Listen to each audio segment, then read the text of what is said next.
Hello everyone, welcome back to Pokemon LeafGreen Randomizer Nuzlocke. In the last episode, we got Fluff back on level with the rest of the team. We took out a level 50 Slowpoke at Mount Ember, and I also said I was gonna look up to see whether bug type was physical or special. Well, it turns out it's physical, so Signal Beam will not be very good for Fluff. So I was thinking Ice Beam, even though it has 10 PP, plus Electric and Ice in combination makes a great combo. Of course, all I'd probably use the Ice Beam on would be ground types, because I can hit pretty well on almost everything else. I think I kind of want to do it though. Oh man, this is a tough decision because we only get one Ice Beam TM. So I'll hold off, but we'll need it soon, and I won't have it, which is gonna suck. So, alright, so our map of 2 Island, it looks like you can go out to the north to Cape Brink. And I also... what was around here? I think there was just an item, not another resident. Okay, so we're going to head north to Cape Brink in this episode. Let's get our encounter. Why don't we? Our encounter for Cape Brink is... ooh, Deoxys. I'm pretty sure Headbutt won't kill this thing. Okay, that did not do as much as I'd hoped, because now we can't get a 2-hit KO. I mean, we will get a 2-hit KO, so I gotta switch to something else that can do a little bit less damage, and I'm going to try Darlene. Maybe not the best decision, but Future Sight definitely won't do very much. And we can try that. Now, while it's asleep, this is going to be very hard to catch, but I figured start throwing Ultra Balls, because it is asleep. So, being asleep is better than being on low health. And it's going to take the Future Sight, and it failed. Okay, Future Sight has 90 accuracy, so it missed. 2 turns later. Let's try another Ultra Ball. It'd be nice to catch a Legendary. It'd be interesting, that's for sure. We'll go back to Concha. I'd rather put it to sleep than switch in something like Fluff to try to paralyze it. Oh, that did very well. That was almost perfect. I think Future Sight might actually be typeless, but then again, I don't know. We'll try a Great Ball, and then next turn it'll be asleep and we can have a much better chance at catching it. I mean, look how, like, piss-poor weak this Psychic is from a Deoxys. So that's interesting. Now, it is asleep. We've already had a Deoxys encounter in this run. It was back on Route 3. Now we're much better armed to catch this thing. Not gonna be easy, though, but we have a better chance than we did back then. Now that we have sleep as well. Still can't weaken it any more than this, though. Now, as long as we have enough yawns to continue putting it to sleep, we shouldn't be that bad. We also probably shouldn't switch out because spikes will do like a quarter of our health and damage. So I'll just buy a turn by using a Soda Pop, just to not waste a ball. And now, back to throwing Ultra Balls at Deoxys. This is... even this low in health and asleep, it's gonna be a pain. I just know it. We can't really catch anything in this run. We've had some pretty bad luck. And because of Deoxys' pressure, we can only put it to sleep 2 more times, and then I'll have to go to paralysis. So I say make the most of these Ultra Balls while it's asleep. And, well, this is our last Ultra Ball. 2 shakes, well, that's the best so far. Still not good, but shakes are good. As soon as I say shakes are good, we don't shake. Okay, so, what can I talk about that is not about this Deoxys, so it might have a better chance of getting in the ball, because I don't think anything's going to get in the ball when we talk about it getting in the ball, and I'm still talking about it getting in the ball. Get in the ball. Okay, I'll put it to sleep one more time.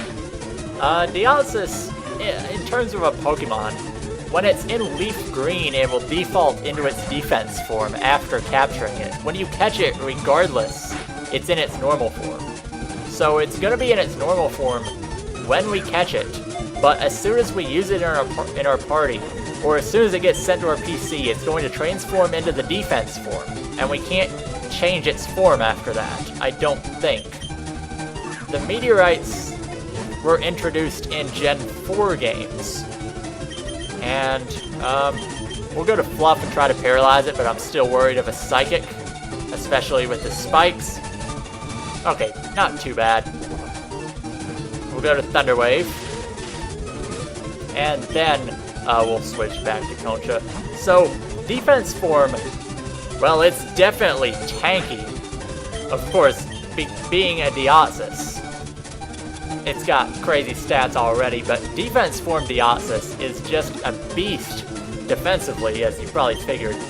The Deoxys forms are pretty much the best in their respective stats. Like, Deoxys attack form is the best in attack and special attack. I believe it's tied with something else in attack. And Deoxys speed form is the fastest Pokemon in the game. Deoxys normal form kind of gets a balance, but it's closer to the stats of the attack form. The defense form is just off the chart defensively. And I know all this, I'm saying all this about Deoxys, and I've never had one.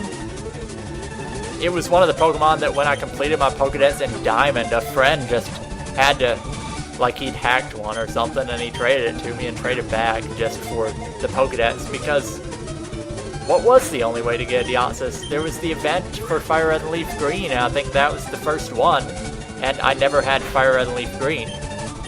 Like, even though I had Emerald, I didn't do any of the events to, like, get Mew or get the other Lottie or whatever. So I just kind of didn't do anything of the sort for a while. The first event I went to was for the shiny Suicune at GameStop that you could transfer to get Zoroark in Black version. And then I went to the Celebi event because I wanted a Celebi. And it unlocked, like, the special thing in Soul Silver or something. It was pretty cool, and then you transfer that and get a Zoroark. I mean, I reset my game now on Black, so I can't get a Zoroark or Zoroark, so that kind of sucks. And you know what else sucks?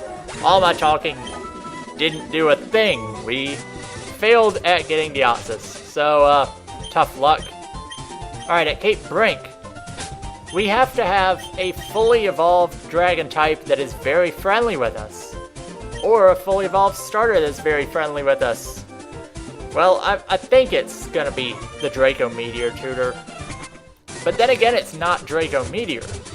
But even though it's not Draco Meteor, we still have to have the Dragon type to be able to get it. So that's kind of disappointing that we can't do that tutor. So it looks like there's nothing at all for us on 2 Island, and there's an encounter 1 step later. Yeah, we can't run from this Deoxys either, so we just gotta hope and get out of this grass. Okay, so Cape Brink's pretty empty. We can't really buy that many items, but I definitely need some more Great Balls and stuff, so let's stock up 50 Ultra Balls and 20 Great Balls. There we go.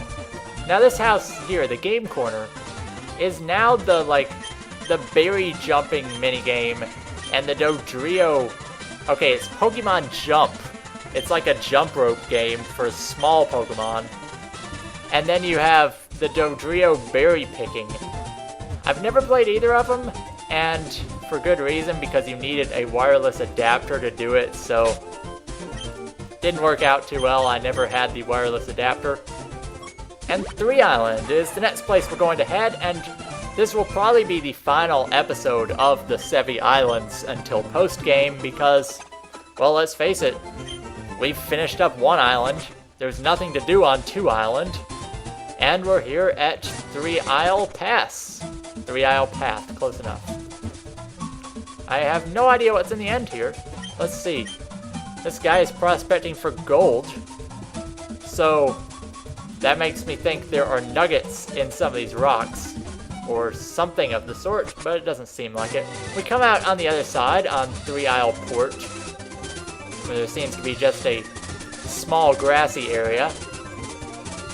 Any encounters?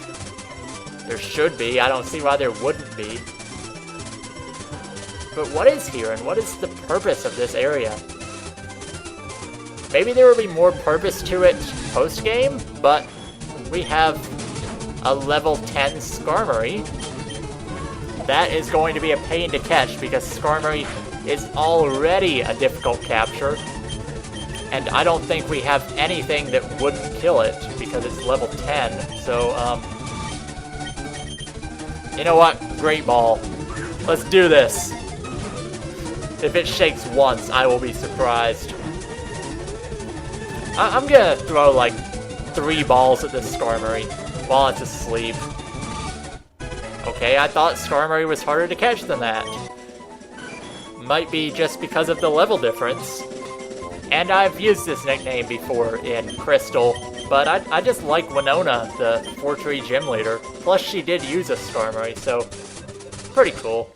But what is in 3 Isle Path? And I'm pretty sure it would count as a different area than 3 Isle Pass if there are any Pokemon in here.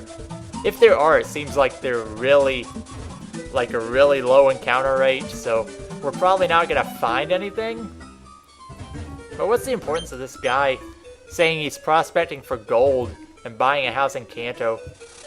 I don't know, but I'm gonna give up on finding Pokemon in here because there don't seem to be any. So that's all for the Sevi Islands now, because we finished up 1, 2, and 3 islands. So we may land in Vermilion City, and the final gym is over in Viridian City. Way back, almost where we started this series. So, in Viridian City, next episode we're going to take on the gym. We might need a little bit of training, but I'm going to go in it without it. I think he goes up to level 50, possibly 53 if I remember right. So I might need a little bit. I'll play it by ear though. So next time on Pokemon Leaf Green Randomizer Nuzlocke, we'll be headed up to the Viridian City gym. The leader is finally back, but who is he? I'm sure you all know, so there's not much suspense here, but I'll try to keep it safe for anyone who hasn't played this game. Like me, I haven't played this game, but I still know the gym leader. Find out who it is next time.